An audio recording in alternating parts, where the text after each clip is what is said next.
चुनाव के लिए 7 चरणों के मतदान पूरे हो चुके हैं। वैसे तो नतीजे 4 जून को साफ होंगे, लेकिन उससे पहले एग्जिट पोल इन नतीजों की एक मोटी तस्वीर सामने ला देता है और लोगों को अंदाजा लग जाता है कि किसकी सरकार बन रही है। जहां भारतीय जनता पार्टी इस बार 400 पार के नारे के साथ लोकसभा चुनाव में प्रचंड जीत का दावा कर रही है, तो वहीं कांग्रेस के नेतृत्व वाला विपक्षी इंडिया गठबंधन पीएम नरेंद्र मोदी की हार और खुद को बहुमत मिलने का दावा कर रहा है। लेकिन चलिए हम आपको बताते हैं कि आखिर किसकी सरकार बनेगी और कौन सत्ता से वापसी करेगा। और इसी के साथ हम ये भी आपको बताएंगे कि पॉलिटिकल एक्सपर्ट्स ने क्या अंदाजा लगाया है। 2019 के लोकसभा चुनाव की बात करें तो बीजेपी के खाते में 303 सीटें थी, वहीं कांग्रेस को केवल 52 सीटों पर जीत हासिल हो सकी थी। टीएमसी को 22 सीटों पर जीत मिली थी, जेडीयू को 16 सीटें और समाजवादी पार्टी को मात्र 5 सीटें। बीएसपी को यूपी में 10 सीटों पर जीत हासिल हुई थी।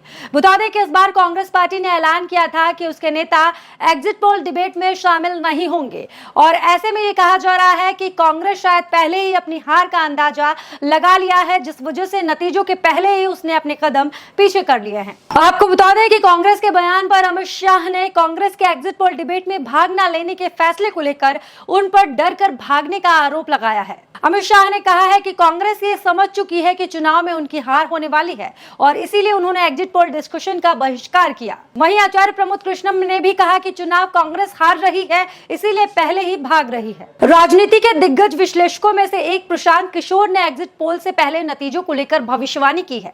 बिहार से नाता रखने वाले जनसुराज के संस्थापक प्रशांत किशोर का प्रेडिक्शन है कि 2019 के चुनाव के मुकाबले इस बार बीजेपी को बढ़त मिलेगी। पिछली बार बीजेपी को 303 सीट मिली थी और इस बार इससे 15 से 20 सीटें ज्यादा मिलेंगी। हालांकि उन्होंने ये भी कहा कि बीजेपी 370 सीटों के आंकड़े को पार नहीं कर पाएगी, पर 270 से नीचे भी नहीं जाएगी। वहीं अभिनेता शत्रुघ्न सिन्हा ने कहा कि इस बार लड़ाई मुद्दा वर्सेज मोदी की है।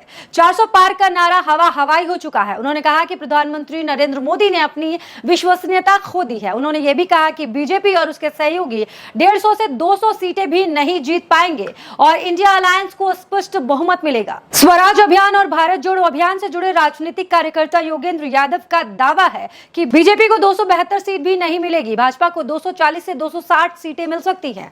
अगर भाजपा की सीटें 300 से कम आती हैं तो जनता को यह पता चल जाएगा कि ये भाजपा की लहर नहीं है। अगर भाजपा की 299 सीट भी आती है तो ये उनकी नैतिक हार है। ऐसे में ये माना जाएगा कि चुनाव तो हार गए, लेकिन अब जोड़ तोड़कर सरकार बना लेंगे। इसी बीच बिहार के पूर्व उप मुख्यमंत्री और आरजेडी के नेता तेजस्वी यादव ने कहा है कि एग्जिट पोल पर बड़ा दबाव होता है और इसीलिए वो एक तरफा नतीजे ही दिखाते हैं। तेजस्वी ने कहा कि इंडिया अलायंस 300 से ज्यादा सीटें जीत रही है। बिहार में भी चौंकाने वाले नतीजे आएंगे। पॉलिटिकल एनालिस्ट नरेश अरोड़ा का कहना था कि 2019 में हुए लोकसभा चुनाव के मुकाबले बीजेपी को कुछ सीटों का फायदा हो सकता है। कुछ राज्यों में बीजेपी को नुकसान हो रहा है, पर पूर्वी और दक्षिणी राज्यों में बीजेपी को फायदा भी होगा। ओडिशा, तेलंगाना, आंध्र प्रदेश, पश्चिम बंगाल और छत्तीसगढ़ में बीजेपी को फायदा होगा। यहाँ तक कि यूपी में भी और सीटें बढ़ सकती हैं। हालांकि बीजेपी को कर्नाटक, राजस्थान और पंजाब में नुकसान झेलना पड़ सकता है, पर यह नुकसान ज्यादा बड़ा नहीं होगा। राजनीतिक विश्लेषक तन्वी पूर्थी के अनुसार बीजेपी को आसानी से बहुमत मिल रहा है। बीजेपी और उनके सहयोगी 300 से ज्यादा सीटें जीतने वाले हैं। बीजेपी को तमिलनाडु में 2, यूपी में 64, मध्य प्रदेश में 26 से 28, राजस्थान में 24 सीटें मिलेंगी और गुजरात में उतनी ही सीटें आएंगी जितनी की 2019 में मिली थी, यानी कि 26 में 26 सीटें। दिल्ली में सभी 7, बिहार में 40 में से 17, पश्चिम बंगाल में 19 से 20 और महाराष्ट्र में 22 सीटें मिल सकती हैं। इसी के साथ सटोरियों की बात करें तो सट्टा बाजार में चुनाव पर सट्टा लगाते हैं। तो फलौदी सट्टा बाजार ने अनुमान लगाया है कि उत्तर प्रदेश में कम वोटिंग होने के कारण बीजेपी को नुकसान हो सकता है, मगर फिर भी भाजपा यहां 80 लोकसभा सीटों में से 63 से 65 सीटें जीत सकती है। उत्तर प्रदेश में सपा और कांग्रेस मिलकर चुनाव लड़ रही हैं, जबकि भाजपा का अपना दल तो भाजपा के साथ गठबंधन है।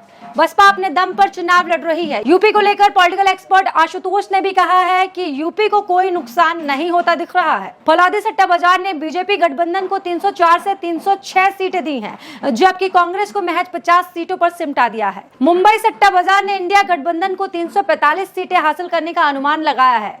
वहीं अगर एनडीए एनडीए की बात करें तो एनडीए को 195 सीटें मिल सकती हैं। मुंबई सट्टा बाजार ने मध्य प्रदेश में कांग्रेस को 10, बीजेपी को 19 सीटें दे रहा है, जबकि फलौदी सट्टा बाजार मध्य प्रदेश में कांग्रेस को महज 1 सीट दे रहा है, जबकि बीजेपी के खाते में 28 सीटें दी हैं। यह बिल्कुल 2019 जैसा आंकड़ा है।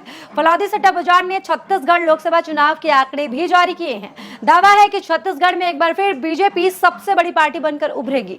इसके मुताबिक 11 सीटों में से 9 से 10 सीटें बीजेपी के खाते में जा सकती हैं, जबकि कांग्रेस को 1 या 2 सीटों से संतोष करना पड़ सकता है। इतना ही नहीं, मोदी विरोधी पत्रकार राजदीप सरदेसाई भी बीजेपी को 320 सीटें दे रहे हैं और ये सुनकर इंडी गठबंधन की हालत खराब है। इन सबके आंकड़ों को देखकर साफ तौर पर कहा जा सकता है कि बीजेपी को तकरीबन 330 और एनडीए के साथ मिलकर 400 पार करते हुए नजर आ रहे हैं। इसके बाद विपक्ष एक नैरेटिव सेट करने वाला है कि इस चुनाव में मोदी सरकार ने धांधली की और ईवीएम के साथ छेड़छाड़ की गई है। इसका संकेत इससे भी हो जाता है कि जयराम रमेश ने पहले ही इलेक्शन कमीशन को 117 शिकायतें दर्ज कराई हैं। खैर, नतीजे 4 जून को आ जाएंगे और 4 जून को साफ हो जाएगा कि किसकी सरकार बन रही है। लेकिन उससे पहले ही तमाम बड़े बड़े पॉलिटिकल एक्सपर्ट्स और तमाम पत्रकार ये दावा कर रहे हैं कि सत्ता में फिर से नरेंद्र मोदी की सरकार वापसी करने जा रही है और प्रचंड बहुमत के साथ बीजेपी एक बार फिर से सरकार बनाने जा रही है। फिलहाल के लिए इस रिपोर्ट में सिर्फ इतना ही।